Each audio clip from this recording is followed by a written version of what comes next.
Eccoci qui cari naviganti per prendere in esame il nuovo piano di Streets of New Capenna, in cerca di un comandante giocabile nel formato Centurion, sfruttando l'estro e la competenza di uno dei massimi esperti del formato, Nicola Improta, che ci propone uno strano mix, atipico visti anche i recenti cambi di ruling del formato. In realtà le leggendarie che prenderemo in esame hanno già fatto capolino tra i tavoli da gioco, anche se sotto forma di Secret Lair, dedicati questa volta al telefilm Stranger Things, presentandoci tra l'altro una nuova meccanica nella zona di comando, Friends Forever, variante di quella pattern, ultimamente ridimensionata in Centurion. Questa volta però il nostro deck builder di fiducia si è superato, non presentando solo 2 generali, ma ben 3, andando persino a scomodare un'altra meccanica, nerfata questa volta direttamente dalla casa madre, quella Companion, come avrete modo di vedere in questo primer, tutto da gustare. Questa volta vi parleremo di Bjorna, Nightfall Alchemist e Warrock, Riders Chaplain.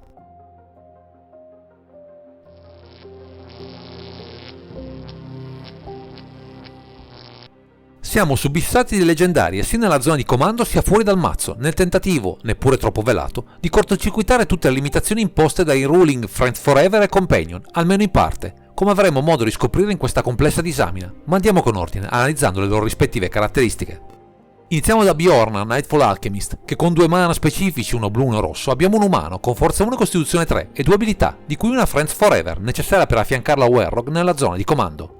Nella prima abilità abbiamo Tappa, sacrifica un artefatto, Bjorna Nightfall Alchemist infligge un danno a una creatura bersaglio, sprona quella creatura, fino al suo prossimo turno quella creatura attacca in ogni combattimento un giocatore diverso da te, se può farlo. Passiamo ora a Warrock, Riders Chaplain, che per 2 mana specifici, uno bianco e uno nero, abbiamo un umano, con forza 1 e costituzione 2 e 2 abilità, di cui una Friends Forever, necessaria per affiancarlo a Bjorna nella zona di comando.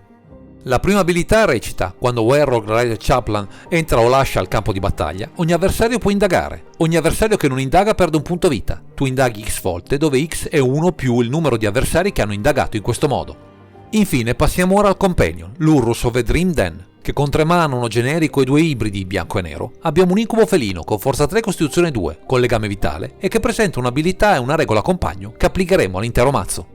L'abilità Companion dichiara: ogni carta permanente nel tuo mazzo iniziale ha un costo di mana convertito pari o inferiore a 2. Se questa carta è il compagno scelto, puoi aggiungerla alla tua mano fuori dal gioco per 3 mana generici ogni volta che potresti lanciare una stregoneria.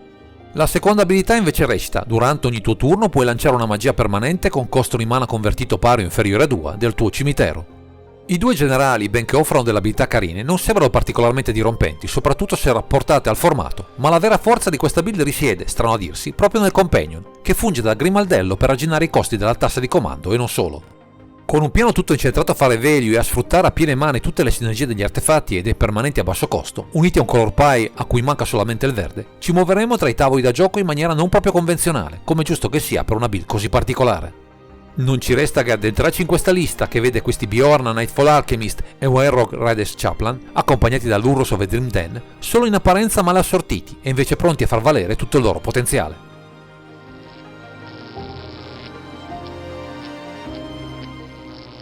Con l'intento di avere nella zona di comando non solo 2 generali come Bjorna, Nightfall Alchemist e Warrock, Riders Chaplain che ci danno una mano a pingare le creature del nemico e i suoi punti vita, ma un compagno come l'Urrus of a Dream Den, principe della recursione, è chiaro che avremo diverse strade per costruire delle combo efficaci.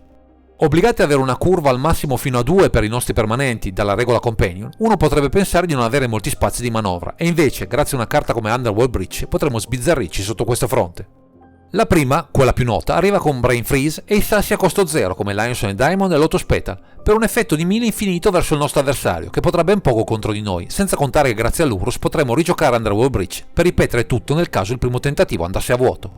Anche grazie a Grinding Station avremo maggiore consistenza a questa combo, a cui basterà il nostro incantesimo preferito con un artefatto a costo 1, per mettersi in caccia di Brain Freeze e chiudere, senza contare che con carte come Retrofitter Foundry il value per tenere testa ai nostri avversari non ci mancherà certo. Tutto questo desiderio di combo sarà ben supportato dall'ampio color pie a disposizione e da una marea di strumenti tra Oswald Fiddlebender e Wishlock Talisman per tutorare con facilità quel che ci serve per chiudere, mentre i nostri generali creano un'azione di disturbo come i migliori degli strateghi.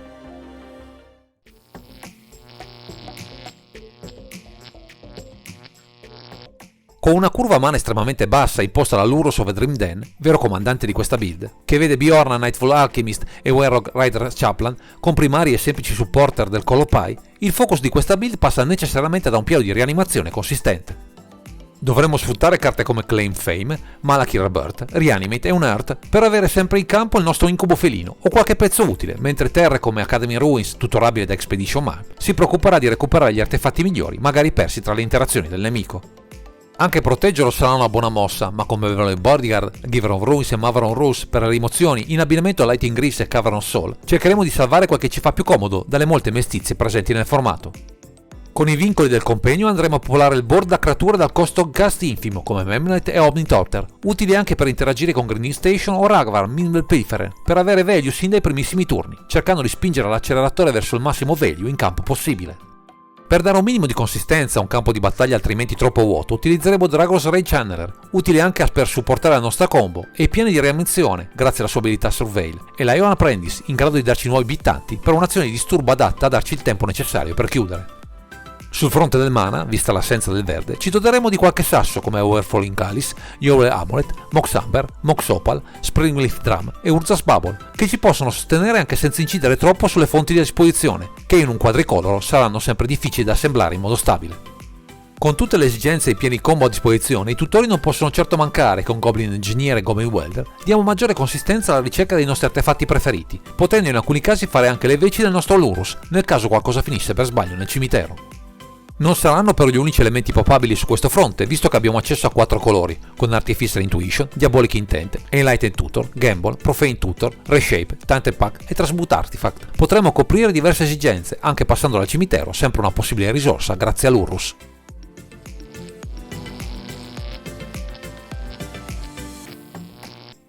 Con un piano di gioco complesso supportato da Bjorn, Nightfall Alchemist e Werrog Rider Chaplain, oltre che da Urrus Veldrim Den, è chiaro che ci servono diverse armi per alimentare i nostri strumenti di vantaggio o trovare i pezzi giusti per le nostre combo. Per questo motivo il card advantage è fondamentale, ecco che con Baleful Strix e Dark Confident, quest'ultimo ottimo vista la nostra curva mana bassa, getteremo le basi per il livello necessario a imporre il nostro game plan. Saranno però gli artefatti come Ether Spellbomb, Mishra's Bubble e Pyrit Spellbomb e un equipaggiamento come Skullcap, tutorabile da Stormforce Mystic, i veri principi di questa sezione della lista, visto anche che alcuni di loro possono riemergere dal cimitero ogni turno, una volta sacrificati grazie al nostro fedele companion. Per interagire con l'avversario avremo alcuni elementi di discard, Tinulo Schuller per i permanenti e Diures Inquisition of Kozilek Tusai per le magie, potendo così sfiancare il nemico quanto basta per arrivare a chiudere con una delle nostre combo senza problemi. E visto che la nostra presenza sul board è ridotta, con Flame Slash, Dismember, Lightning Bolt, Sword to Plasher e Portable All, proveremo a rimuovere le minacce più complesse, prendendo il tempo necessario per fare nostri anche questo tipo di matchup non certo facili. A contorno potremo sempre spaziare tra i colori a disposizione con carte flessibili come Kolagas Command o abusare delle recursioni offerte dall'Urrus per te quali Solgai Lantern, per un aid costante al cimitero avversario. Insomma, gli spazi di manovra non ci mancheranno, anche con i vincoli imposti dalla Companion. Anche tra gli elementi di Stax, pensiamo a Oppo Girapur e Piddle Needle, non ci mancheranno elementi per costruire una build attorno a questa strana combinazione di generali, in barba alle nuove limitazioni del formato, che qui potremo aggirare anche piuttosto agevolmente.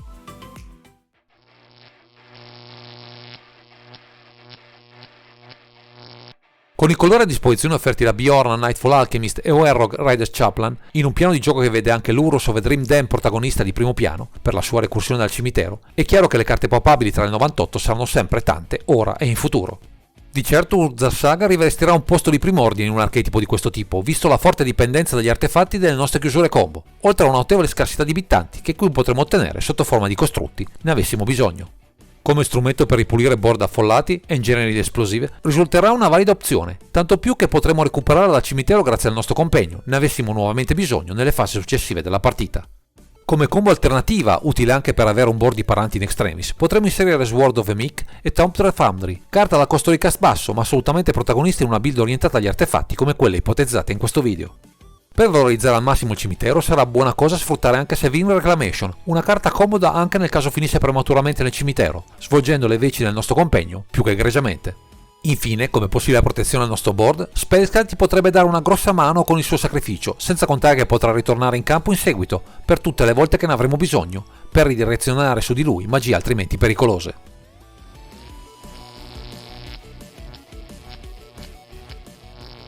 Passiamo ora ad analizzare i pro e contro di questi comandanti, anche rispetto ai colori a disposizione e alle meccaniche possibili, così da valutare quanto possa essere efficiente un archetipo costruito su questi umani.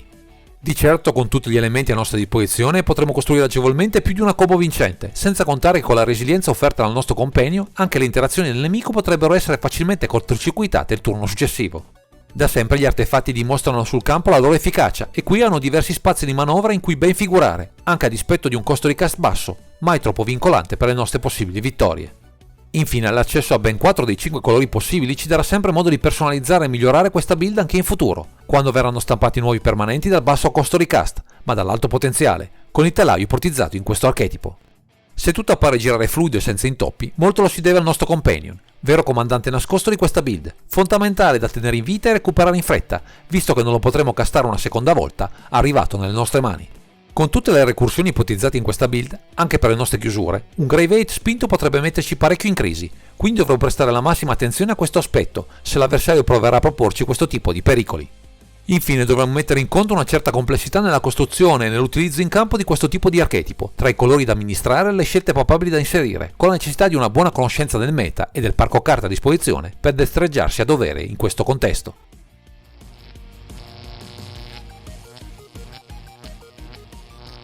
Dopo questa carrellata è giunto il momento di dare un voto ai nostri Bjorn Nightfall Alchemist e Wenrog Raiders Chaplain, a sintesi di tutte le considerazioni effettuate, con il supporto del nostro consulente specializzato in Centurion rispetto a questi comandanti.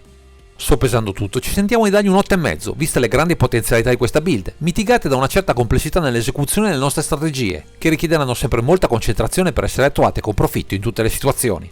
Con quest'ultima considerazione abbiamo finito la nostra disamina. Ringraziamo ancora una volta Nicola Improta che ci ha assistito per la realizzazione di questo video dedicato a questa strana combinazione leggendaria che prova a scardinare i nuovi limiti del Centurion con una build piena di trick e strategie al limite dell'illegale.